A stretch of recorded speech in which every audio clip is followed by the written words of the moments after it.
Well, welcome to the Hamilton Woodtype and Printing Museum and our oral history series. This is the third in a six-part series. It's a speaker event that celebrates Hamilton Manufacturing Company's occupational heritage. And the series itself was initially taken care of by a grant written by Stephanie Carpenter of the museum, and the program itself is supported in part by a grant from the Wisconsin Arts Board with funds from the state of Wisconsin and the National Endowment for the Arts. So, today's guest is Don Konop, who is plant manager at Hamilton, and on our initial posters for the series, it had been our hope that we could have an interview with Lloyd Dickenscheid, who had worked in the wood plant as well, and Lloyd was unable to make it. And so it made me think of a couple of things beyond the fact that Don would be a great person to bring in instead. But the oral history, in a stronger sense, is rooted in the fact that you have all of these individuals who worked in the company, and it's really important to get their voices. Behind us is some of the artifacts, if you will, from pantograph to half rounds, and those are very important in terms of telling the history, but nobody can tell the history like the people who actually operated and the equipment and worked in the plant. So it also was a very easy thing for me to think of Don, because the series itself focuses in and around the type making portion of Hamilton. And as important as that is, and in fact was necessary in terms of a cohesive grant, that only underscores how many important voices there are that go beyond merely the wood plant or the type shop alone. So the fact that we could do about 50 of these, only to learn that we should be doing about 50 more. In other words, there's a lot of voices over time that we will hope to capture, but I'm really glad for this one today, because... Are you really? Yeah, I am. I think that it'll be a good interview, and you'll tell some good stories, and I think most of them will be true. So that's always a bonus. So I think we can begin with the most basic one, where you were born. Well, it's a long time ago. Okay. Okay. But anyway, I was born, actually I was born and raised in Stangleville, Wisconsin. And, well, I think I must have been born at the hospital in Brown County, so in Green Bay. So, but I was born and raised in Stangleville, and went, joined the Marine Corps right after high school. And from there, I went right into Hamilton's. Okay. In fact, there was a buddy of mine. We were both, one was going to go to Miro and the other one was going to go to Hamilton's. We both went to both buildings. So he wound up in Miro and I wound up at Hamilton's. Oh, interesting. Did he last at Miro as long as you ended up at Hamilton? Yes, he did. In fact, I saw him today. Nice. And nice. Yeah, he retired from there. Okay. So I had like 41 years and he had about that same thing. So 41 years is a pretty good stretch. We were talking earlier that that's a long enough time to see a lot going on at a place and all of the changes. But so when did you get out of the Marine Corps? it was 1959. Okay. And, well, actually it was 58, the fall of 58. But then in 59, well, I went for unemployment. I didn't even know what that was at that time, because it was, what the heck. But anyway, in January, then actually in December of 58, I went to Leon Smonjeski, and I asked him for a job at that time. And we wouldn't start, they wouldn't start us in the year previous. They started us in 59. So we had to start January 5th, 1959. Okay. So that's when I started at Hamilton. So. Well, on getting out of the Marine Corps and then making the decision to give Hamilton a try, what made you choose them? I think it's just because we're looking for a job. Jobs aren't that plentiful. So we had to look for a job at that time, and just sitting with my dad had a tavern in Stangeville. And really, there was really no money in tavern making, you know, but so anyway, I got out of I figured I better go and find a job somewhere. And Two Rivers was really, everybody from around that area was going to Hamilton's or Merrill. Okay. You know, they weren't really going to Green Bay as much in paper mills, of course, but it seemed like everybody wanted to go to Two Rivers. And so that's how we really started, you know, so. At that time, well, just to back up a moment, you know, Stangleville, for those who are not from the area, is what, a half hour due north of here? You're about right, yeah, about half an hour. You know, it's right around Denmark, you know, maybe 30, 40 miles to Green Bay, you know, so not that far from Kewanee, about 11 or 12 miles, you know, so. And not a very big community on its own. Of course not, it wasn't that big. Yeah. You know. Had a lot of taverns, you know, a couple churches, you know, but. One balances the other. But anyway, you know, it was a small, very small, but a lot of people from there worked in Two Rivers. Oh, okay. You know, so there was a lot of commuting back and forth and everybody riding together. You know? So I did that for about 2 or 3 years and then got married and lived in Two Rivers, walked 4 blocks to work, you know, for 41 years, you know, so. Perfect. Worked out perfect. Yeah. When you started at Hamilton, what was the first job you had? It was kind of interesting because I had manual arts at Kewanee High School, okay? So I knew a little bit about saws and boring machines and such. And I really wanted to get into the wood plant. That's really what I wanted. And when I got into the wood plant, then Joe Armerman at that time was the group leader. And he started me on a boring machine. So I started working on the boring machine for a while, and then they thought I had some potential to do more than just boring on a boring machine. Okay? So then I started working on the saws, and that's where I first came in contact with wood type. Okay. It's really strange because I started off on this saw, and they wanted to make me a cabinet maker. But anyway, I had this saw that had a ratchet, and a ratchet means that, you know, you can position all your rails all the way across and put all kinds of grooves in them. And I was putting grooves in all the drawers that hold the wood type or the metal type. Okay. Pica and all that stuff. At that time, I knew a little bit about, you know. So then I moved from there on to cabinet making, you know. But I did work with the wood type, which is really different. Yeah, You know? I mean, to think about that. We had a spindle machine, you know, to making up the drawers in the whole bit, put a dowel hole. Sure. And I worked on all those machines too. You know, Okay. so just in producing the drawer. Right. How long would you say you worked in that department then? Well, I was 59, I would say up until about 74, maybe, yeah, 74, because they made me a group leader. From there I got a group leader, and then they made me a supervisor of that floor. You know, I worked for like a Mark Bruchot to start with, and then when Francis Conan had it, he actually needed a group leader, so I took over as a group leader. He retired or went elsewhere to Kohler. I took over as a supervisor on the same floor that I started on. Oh, okay. You know? So it kind of worked out pretty neat.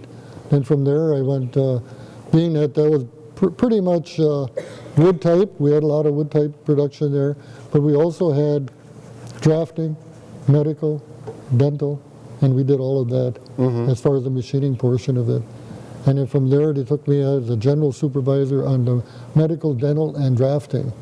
Okay. Okay, we have a lot of that shown here. And then from there I went taking over the whole plant.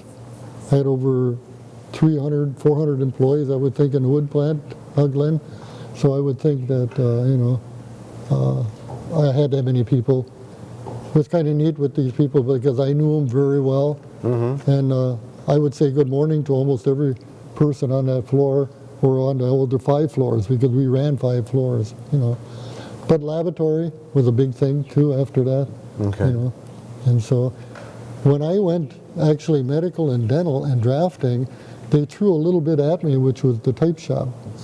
And the type shop used to be in, I think, building 1, you know, and they call it Auto Grotto in the basement, and right above that, they used to have that type shop. And at that time, Frankie Blahnik was in charge of that part of it, you know. Okay.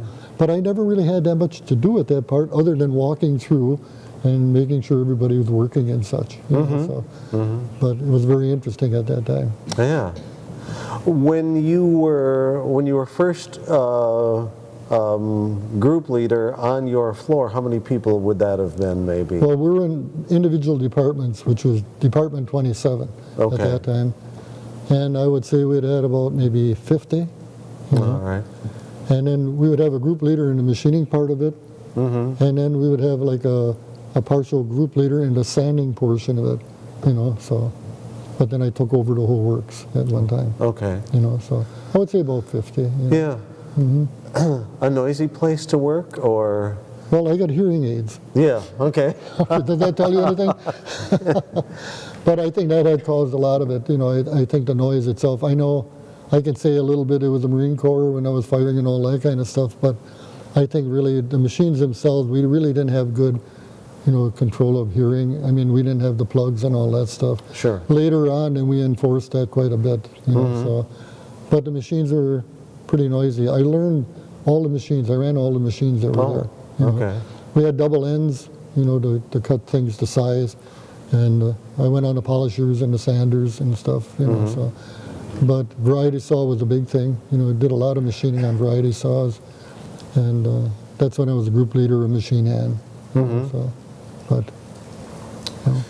Were you at all aware if the type cutting aspect of Hamilton was decreasing or increasing? Well, it was decreasing. Okay. You know, it was. But, you know, that's kind of a little bit more back on the background of type again. You know, we're talking about the half rounds here that I see.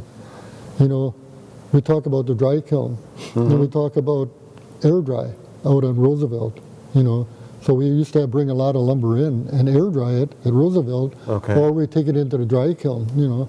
And then we had to be real careful as far as the wood type. You know, all the blocks and the whole bit had to be a certain, you know, moisture content and the whole Sure. bit, you know. And we had Jerry Messman actually was in charge of that part of it, and drying all the lumber. And then as far as, we even had a RIA that used to cut, see, we used to cut all the bark off first, you know. Right, And then we okay. used to do the sanding through these machines. But then later on, after a while, I think it got moved over closer to the river on that side, and they purchased that part of it, you know. And then I don't know how we got the equipment back here and all the machineries, but I know Jim Van Lannen had a lot to do with that. He got everything. No matter where he could find things, he would bring it in. Well, he's a specialist when it comes Well, he was to a that sort of specialist. thing. Oh, yeah. So, yeah. Yeah. So, When you started at Hamilton, who was the president of the factory? boy, that's a good one. It could have been Tom Pearson, Okay. you know. Could have been Tom Pearson. And then from then on, we had a lot of presidents at that time. Actually, Hamilton actually was still the president. I think Hamilton could have been him president at that time. EP? And it wouldn't have been EP. EP would have been the one that started it, huh? Or this would be... No, JE. JE, okay. They were pretty close. And I think he was at that time. Okay. Because then Pearson came in. You know, so, but it's a while back. But the guy that I got really involved with would be Mike Brown. Okay. Mike Brown is really the guy to really set this up as far as the historical part of this and Sure. the wood type Right. over on Jefferson Street. So, so Mike Brown, and then I worked for Ken Hessler, who was the VP at that time too. Oh, so he was a okay. promoter of this also. You know, so, yeah. So in other words, the first president you worked for wasn't a James Hamilton guy who walked through the plant and everybody knew his name, but... Well, Pearson was one like that. He was, okay. Oh, Tom Pearson would walk through the plant. He knew everybody. You know? So, but he was a heck of a nice guy. But yeah, he knew everybody.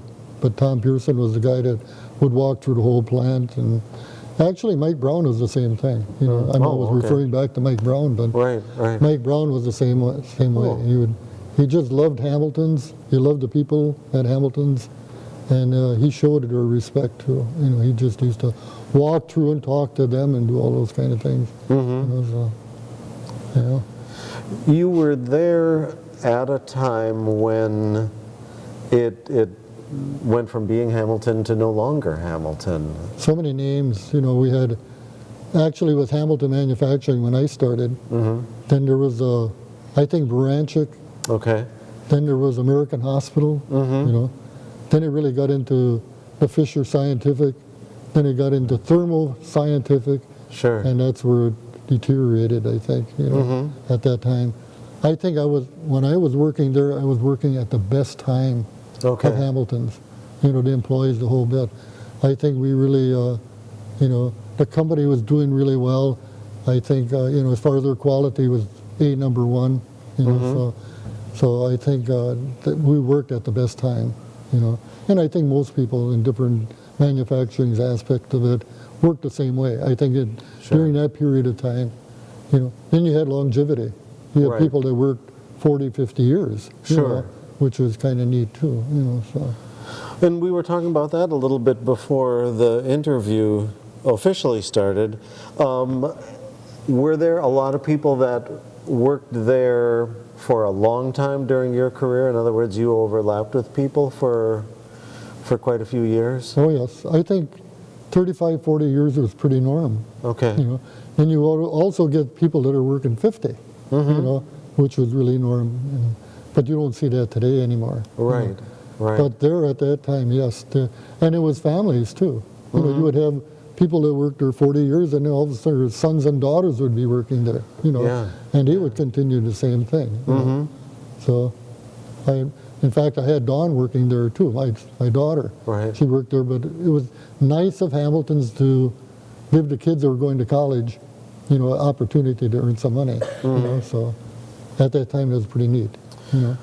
One of the things that I've heard a number of times is that one of the nice aspects of Hamilton was the fact that when you got to that age, meaning you needed a high school job, that was the place that you could go to. Did it still seem that way pretty much during the I think time so. you were there? At that time when I was there, oh yeah, you could move right in.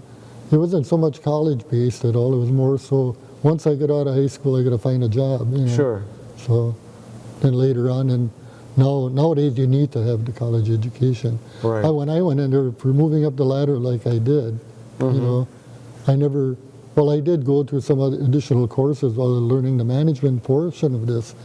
And when I did that, I just kept on going to, I think, home correspondence courses, or I went to Lincoln Institute, and you had to show that you were promotable, Sure. in a company like that. And so if you did that and you worked hard at it, no matter what education you have, you can move right up the ladder.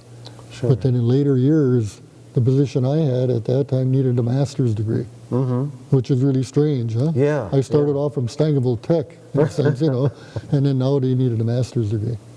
Well, one of the things that I think about in terms of that is you could argue that you didn't have a master's degree, but the equivalent of it on the job is certainly just as valuable. That's right. The experience, Right. getting the experience, So, well, with all of the changes, you went through so many different things. I would have thought that would be sometimes difficult for you, having a new owner, or wondering if the owner will be as generous or as difficult as the last one.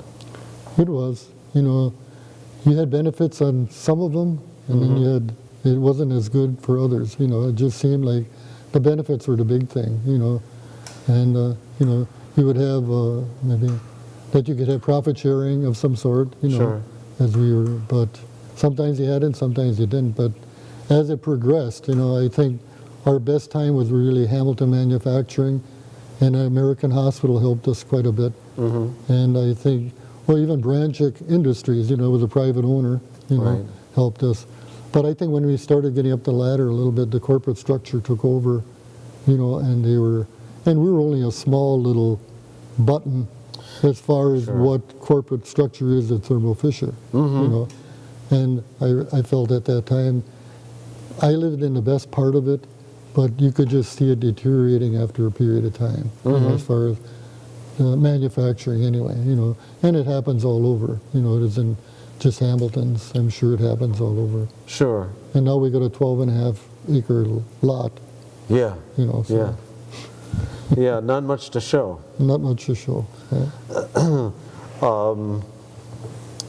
The thing that I think would be part of that change as you go through those different companies that owned it is that influx of employees that are not working their way up. In other words, a new company bringing in a management team or hiring. Did you see that sort of going on around you where you moved to that? Well, it was kind of tough because, you know, I retired after 41 years. Mm-hmm. And the 42nd year, when I went back, you know, we had problems with that. You know, we had people coming into management that really didn't know the operation, and that was a tough part.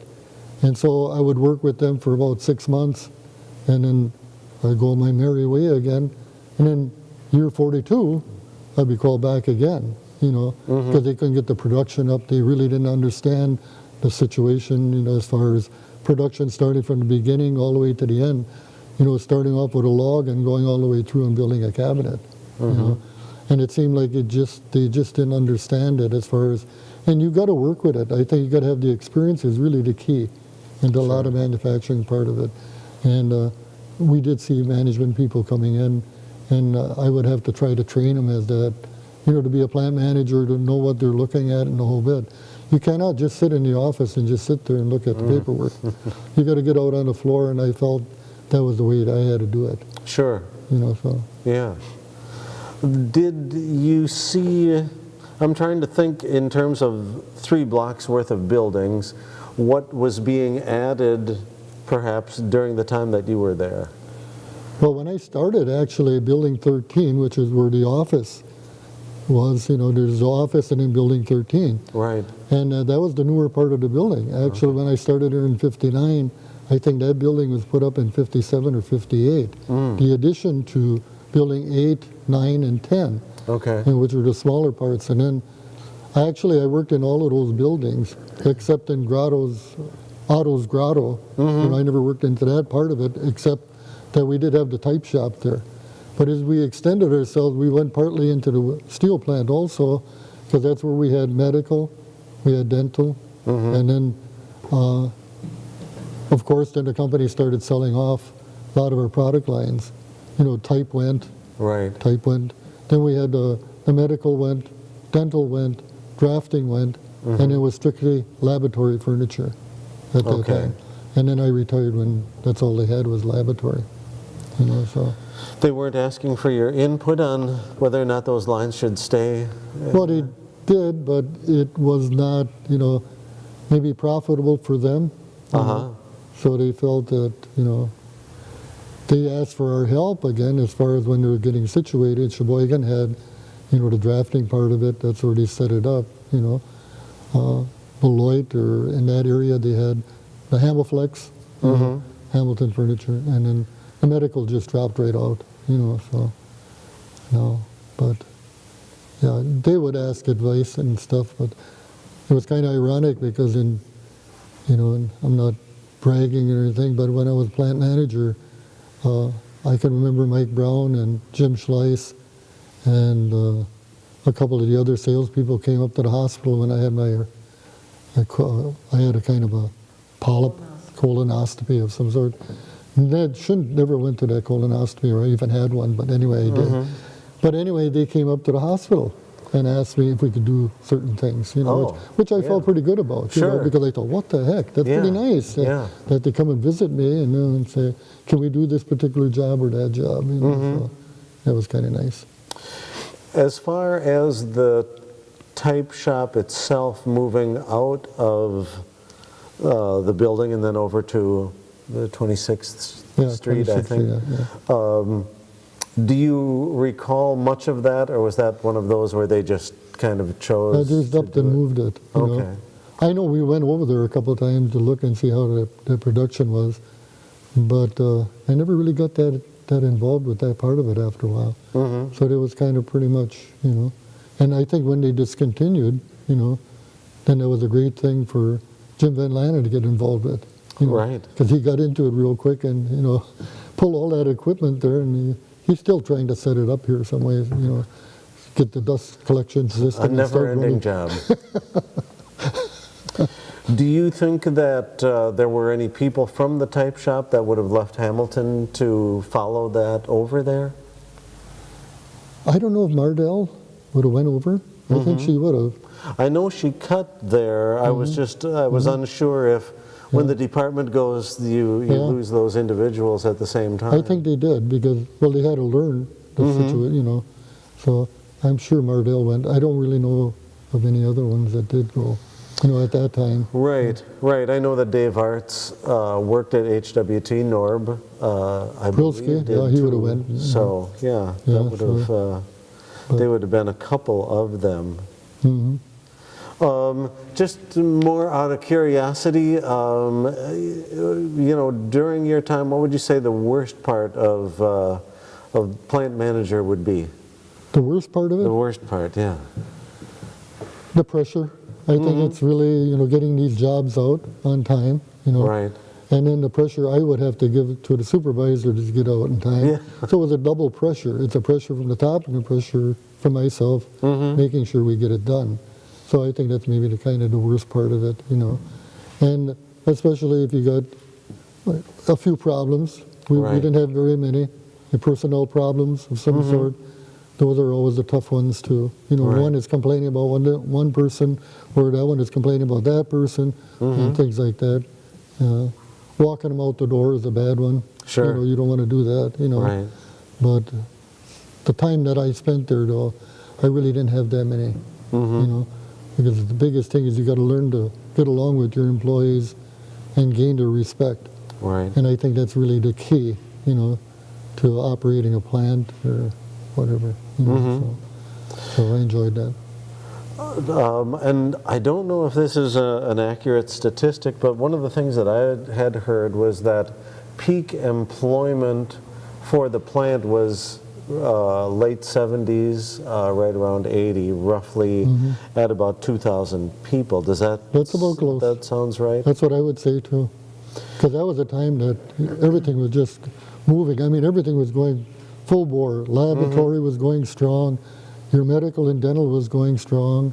You had a little, I don't know when that type moved over. Do you know exactly when it moved over? 1985. Okay. So we still had the type there, so that was still going fairly decent. Right. So, Right. But really, medical and dental was going really strong. Laboratory, top production was really going strong, and so. But it was booming. That was the enjoyable part of working at Hamilton's. So really, during the time that you were there, the place was growing at a pretty good rate. Oh really. yes, definitely, definitely. So we enjoyed that quite a bit. Well, the money was coming in and the whole bit. You could support a family and the whole problem. With no problems at all. Sure. So. Well, and I'm curious if you ever felt the pressure of the fact that you do have a lot of people that are under you, and in one sense, you're kind of responsible for them having a livelihood in a way. That's right. That seems to me that even if it's subtle, that's kind of a pressure too. Well, it is. I mean, you kind of worry about certain people, because personally, if you really get involved and you really want to talk to people, you really got to create that respect. And then when you do that, you find out about these people and what their own lives are, and then you kind of worry about them. Sure. Because I was that type of individual where I worried about the employees also. I didn't, they have problems, I tried to work their problems and try to save them a little bit. But it was pretty common. I think if you're a good supervisor or plant manager or whatever, you really do look out for your employees. So. Well, then what was the best part about the job, or even a best story about the job? Best story? Well, I don't know what the best story would be. It was I worked. Actually, I was on Good Fellowship too.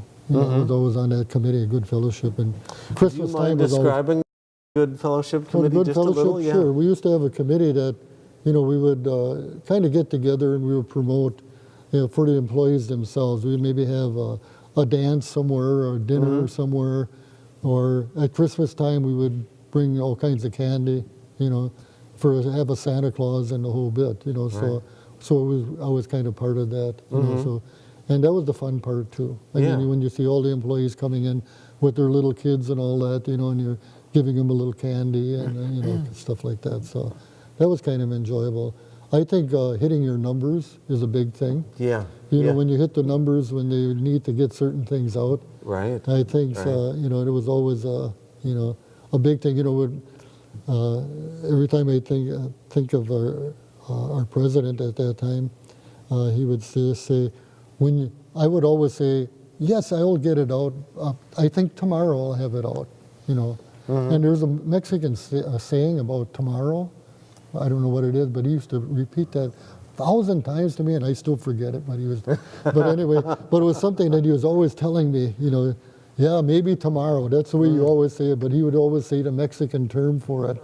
Maybe tomorrow. Mañana. Mañana. That's it. Mañana. You're always mañana.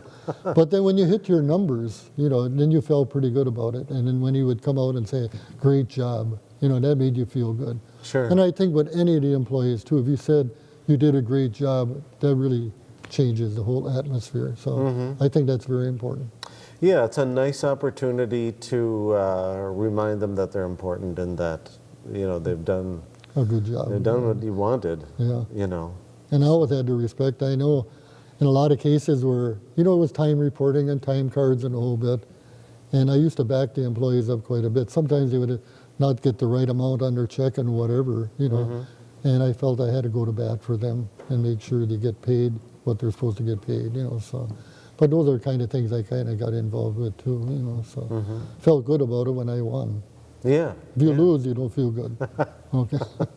True. Well, let me jump just a little bit. How long after leaving Hamilton before you joined the Historical Society? About 3 or 4 months. Okay. I've been on it ever since. Jerry Schultz at that time, he said, and I played in the band, okay, so we played at Twerville Municipal Band. In fact, I played with Foam Lake. Foam Lake had the first Hamilton band, so. But anyway, Jerry Schultz says, Don, you're going to have time off now and all that stuff, but not much to do, So I said, okay, fine. So then I went about 3 months after, got onto the board.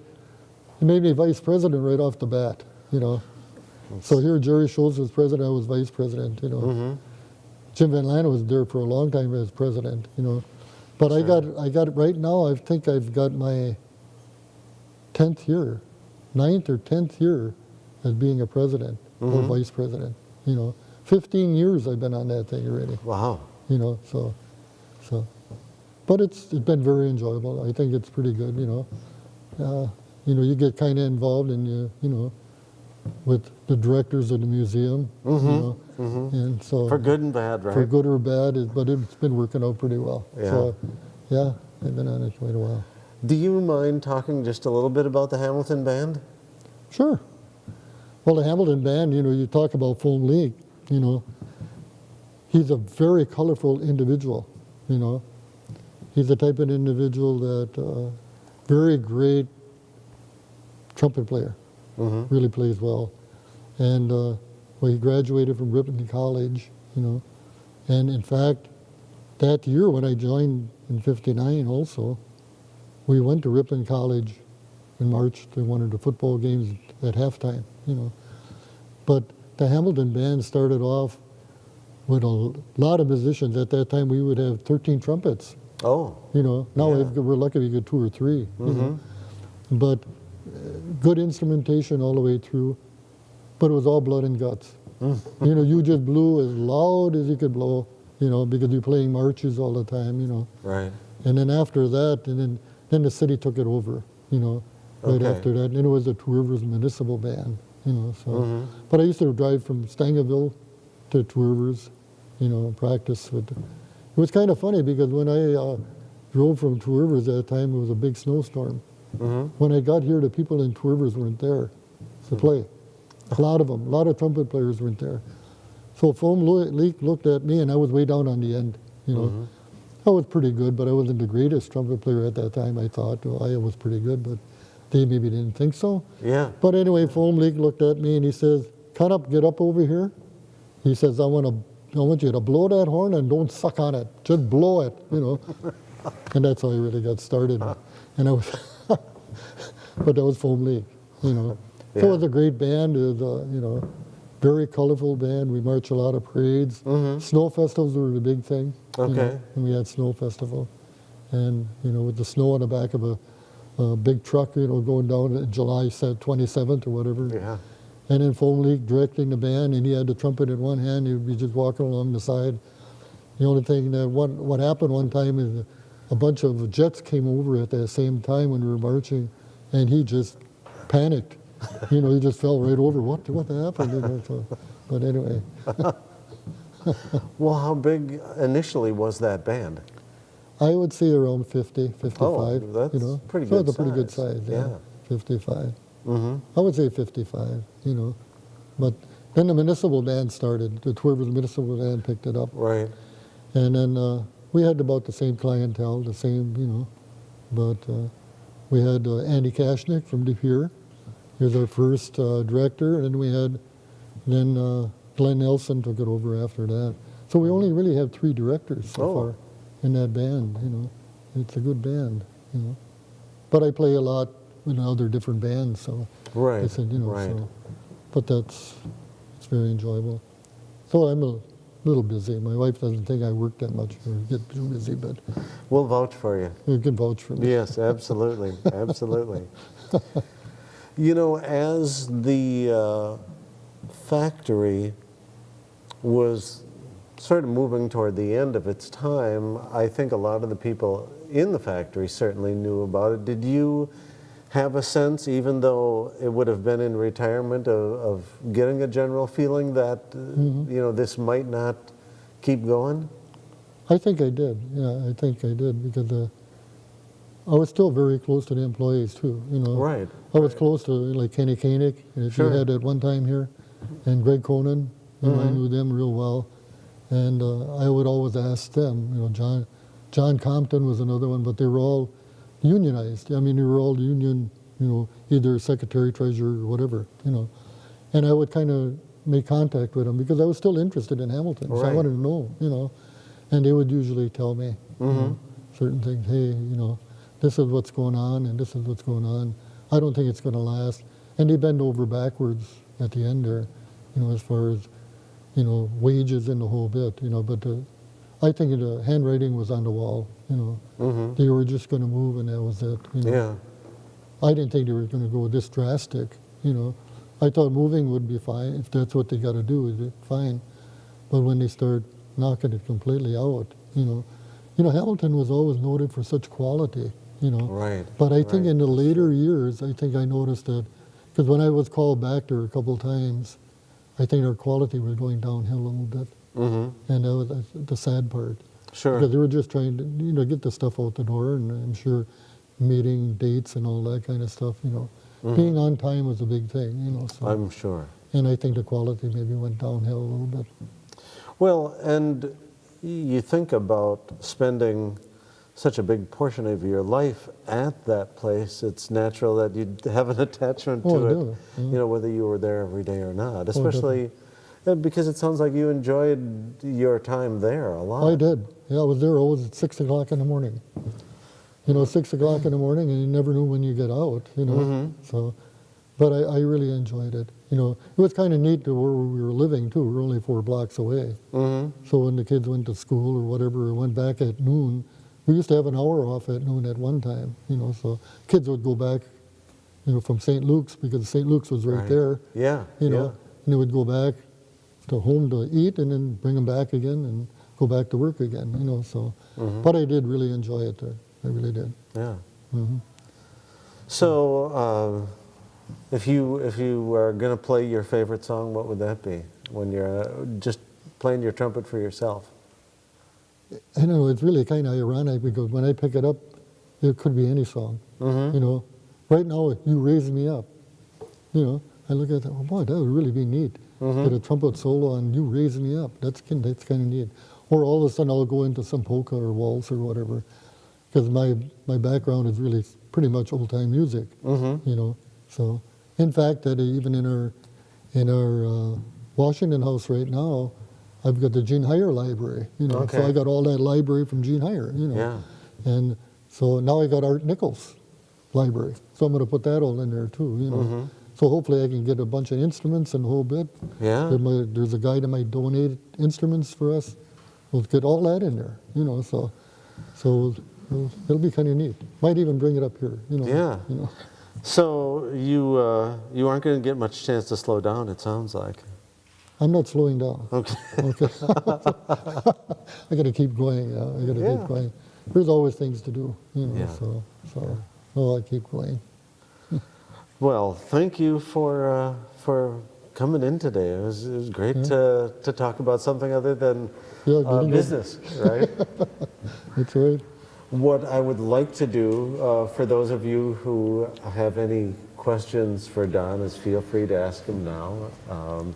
After we are done in our press room, we've got the presses set up. If you'd like to turn out a poster on your own, you're certainly welcome to do that. We can kind of direct you back in that area. But yeah, if anyone would like to ask Don a question, now's the time. How long were you supervisor? What years? What years were I supervisor? 74. 74. 74 I started, yeah. Now you were under Leon Blahnik, huh? Yeah, I remember that. Okay, Leon Blahnik. You were there then. Yeah, you know he passed away now, Yeah, you know. Yeah, you worked under Leon Blahnik. What year was that? First I started in 69, Okay, then again in 70, okay. and then again in 77. Mm-hmm. I started everything with going to the steel plant. Now, when you worked under Leon Blahnik, did you work under finishing or? No, I was in the wood plant. That's when the truckers in there. You know, everything was stacked 3, 4 at a time. All the units were running from all over. Okay. The truck was like sitting all the lines were going full. Yeah. It was kind of ironic because with Leon Blahnik, which I knew for 50-some years, you know, he was actually a general supervisor. Then there was a Dwayne Svoboda, who was actually a general supervisor. And there was Don Konop, who was a general supervisor. So we had a Svoboda, a Blahnik, a Konop, and we worked for a Makarowitz. So we actually had 3 Bohemians and a Polish guy. That poor Polish guy. Isn't that kind of strange, though, if you think of it? Yeah, I think the so. 3 Bohemians, Sure. they call us, you know, the 3 Bohemians. Wasn't old man Hamilton alive yet then in the 60s, late 60s? My dad worked there yet. I think he was, yes, you know, because He was 69. during that period of time, you know, they donated the community house, you know, they did something up over at the Hamilton home, you know, and I think EP, don't you think, Jim, that EP would have been around in the 60s? You know, yeah, so I would say yes, you know, EP Hamilton. Because then I think it was EP Hamilton and Pearson. Yeah. Remember Tom Pearson? He was a very friendly guy. I mean, he just, you know, Glenn knew Tom Pearson. You knew Tom Pearson. Yeah, I can remember EP coming around, saying good morning, shaking hands to people. Yeah, This would have been the early 1960s. yeah, So he was still around at that time. yeah. Mm-hmm. Sure. Yeah. Well, thank you. Okay, thank you, Jim. Thank you. Yeah, All right. that wasn't too bad. No, that wasn't You too know, bad. he was spontaneous. Thank you all for coming and listening. I appreciate it. Yeah.